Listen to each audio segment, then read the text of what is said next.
Welcome to the 35th edition of Documentary Festival Munich. Welcome to DOK.fest München at home, this year's special online edition, due to the reasons you all know. My name is Sylvia Teichmann. I'm one of the programmers of the festival.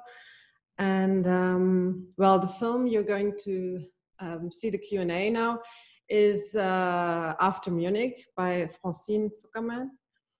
And it's nominated for the Audience Award for the BR Kino Audience Award, donated by BR and Dreisat. So don't forget to vote for the Audience Award. The film is programmed in the section Doc Panorama. And it's German premiere of the film, the German premiere of the film. So, welcome, Francine Zuckerman. Thank you. I'm thrilled to be here. I just wish I could be with you in Munich, but unfortunately I can't. But this is the next best thing, being in Toronto and joining you. As you just said, you're in Toronto. How are things there? How are you feeling with the actual situation? Are schools already kids are back to school? How are you? Remarkably well. All my projects are in development, so I can keep working. In terms of life, it's probably not very different than in Germany. Some things are opening. It's a very, very slow process. But, you know, the sad thing is there's been a lot of illness and death, especially amongst seniors and senior homes. So it's sad, and yet, we're just finding a new way to move on and keep working and keep surviving and find hope, really. Well, your film After Munich is about the Olympics in 1972 in Munich, and obviously the attack there by Black September. You tell it from a female angle, so that's a new approach, which hadn't been there yet. And it's one of the films I really would have liked to have you here live, right? So it's a pity. Maybe you can tell me a bit about how you shot in Munich. How was it for your protagonists to be back there? It was an interesting process. I think it was a bittersweet, mixed experience. Certainly for me, it was an incredible to be there with both Esther Shahamarov, who was the Israeli athlete who was competing in short distance running 100 meters and had to leave quite soon after the massacre, and Anke Spitzer, who's the widow of one of the athletes who was also there then. And I think it was a difficult experience for both of them. There's no question. Esther had never been back to the Olympic Stadium. We were on the track with her. She ran the track. She had never been back to that specific place since 1972, when she was actually going for gold. And so sad for her. I think for Anke, truly, that was the last time she saw her husband. She was 26 years old. She had a 3-week-old child. She went back to the Netherlands and then couldn't get back to Munich until after he had died. So, but she had come back several times because she was one of the widows who was absolutely central in fighting. She says it was a bit of a struggle, but to have this memorial on the very grounds of the Olympic Stadium in Munich. So that was key for her. And she came back a couple of years ago when the memorial was launched. And then she came back with us as well to revisit the site and have a different kind of experience with us as we filmed. The memorial, which is here since 2 years only, 2 years in the Olympic Village you're talking about. Anke was probably easy to find because she's working for Dutch TV, so she is on screen and she's used to be on screen. So how was it with the other protagonists, especially Marianne? Really interesting, actually. Also, Anke was, I loved working with Anki, but it took some time because she is so used to being on television that I wanted the personal story. I didn't want the journalist story. I wanted to really know what it was like and how she felt. And I think one of my favorite moments when she talked about how much she loved Andre, and they were only there for together for a year and a half, and she spent almost 50 years fighting for his memory to stay alive. So for her, I think for me, it was really interesting working with her because I knew that she could easily be on camera, but how do I get beyond that? So that was an interesting experience. Certainly for Esther as well, who was been interviewed for years and years and years because she's the only athlete that's left from the Munich, the Olympic, the Israeli team that was in Munich in '72. So that was interesting for me as well because she's so used to talking about it. I again wanted to go beyond that, and she broke down in tears, and I was told she never does that, because she's so used to telling the story. So I think that was what was so important to me. And I'm not a journalist; I'm a filmmaker. So I spent years hanging out with them, and time and experience. Marianne was the biggest challenge, no question. She said she wanted to tell her story about being a member of the Mossad, on going to Norway to assassinate the head of Black September in 1973.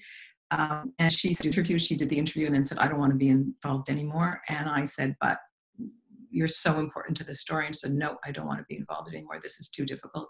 And we just spent a lot of time together. And every time I went back to Israel and met with the other women and did more research, she slowly came around and then agreed to be involved in any way possible, except of course she didn't want her face revealed.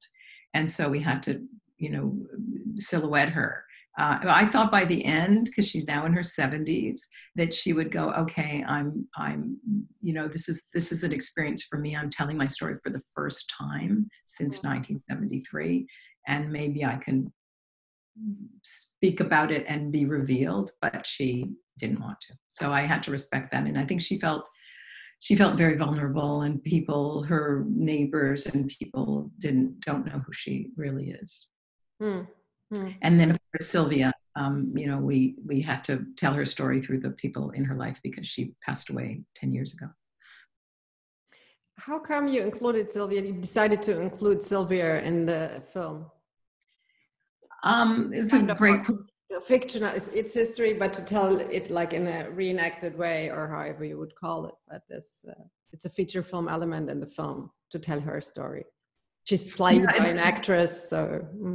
Right. No, it's a great question. I felt that she was an important part of the story as well, because she was, in contrast to Marianne, because Sylvia was the other member of the Mossad, the only two women on the Mossad team in '73 that went to Norway. She was very highly trained. She was ready to go. She wanted to be part of the team. She was totally committed to doing what she felt was the right thing to do, which was to be on the team to assassinate Ali Hassan Salami, the head of Black September, whereas Marianne didn't. Marianne felt she was pulled in last minute. She wasn't prepared. She only went to Norway. She was only called to go to Norway because her background is Swedish and she spoke Norwegian. So I felt like the contrast between the two subjects was so different. I'm so sorry that she couldn't tell her own story, but I loved being able to tell the story through mostly the men in her life, who all were clearly in love with her. So that was my decision, is I wanted to see that. And of course we didn't have the footage, so we had to find a creative way to tell her story, and be able to do it through the people in her life, and do something kind of creative and dramatic. Do you you do feature films and as well documentary films? You're also a producer, I think. I would like to know a bit about your background and what's the difference for you, or what you like best and less in both genres, and if you like mixing them, or not to make this strong division between them. Right. I mean, I started as a documentary filmmaker, so I started quite a long time ago when we were actually shooting on film. And so there was something about documentary filmmaking for me that felt very real and in the moment. And I really, I didn't even want to move to video. I was one of those, like, you know, so committed to the concept of documentary filmmaking and being, you know, cinéma vérité. So it was an interesting transition for me as I decided to do something dramatic in this film, because I do work in drama as well, but I am very influenced by my documentary background. So all my dramatic films have some documentary element, or some, that's my commitment, is to find the real moments in dramatic film. And, you know, documentary filmmaking is very similar in some ways. We still have to tell a beginning, middle, and end. There needs to be a narrative. We need to really tell a story. It's not just, I feel very strongly that there's such a huge connection between narrative and documentary.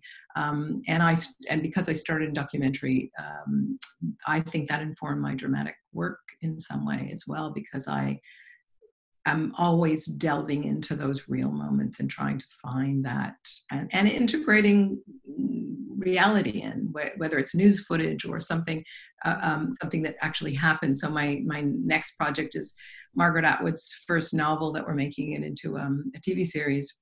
And she's now, of course, internationally famous because of Handmaid's Tale.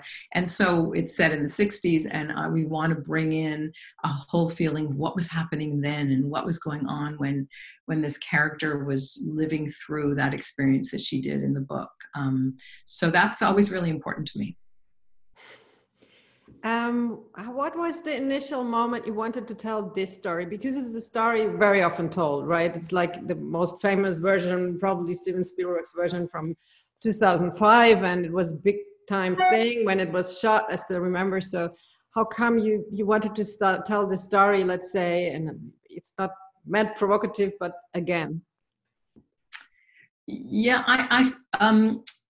I've all of my work, all my films are about a huge event that happened, and then the real stories, the personal stories of how that impacted. So I did a film in Poland that was about the aftermath of it was about people and Jews who stayed in Poland and how their experience of how the Holocaust affected their lives. So I'm always interested in sort of the big story, which was the big dramatic story, which was what happened in Munich, but looking at the people and how their lives were impacted, how their lives changed. And so for me, this was really about telling it through the eyes of the women, not really left behind, but they were hugely impacted, but they weren't the victims. They're the ones who survived. Anki's the one who survived. Her husband didn't. Esther is the one who survived. Her coach and her colleagues didn't.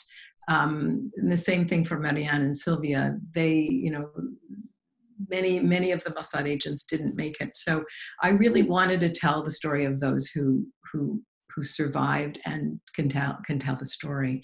And I didn't want to do it. I wanted to do it through my commitment's always been to tell women's stories, because I feel for many years those voices, we didn't hear the voices. Now there's a real commitment to hear women's stories, and so the timings worked beautifully for me in terms of a renaissance of women's voices. But it's mostly women's stories you're talking about, right? Even before everyone wanted to hear them. Yeah.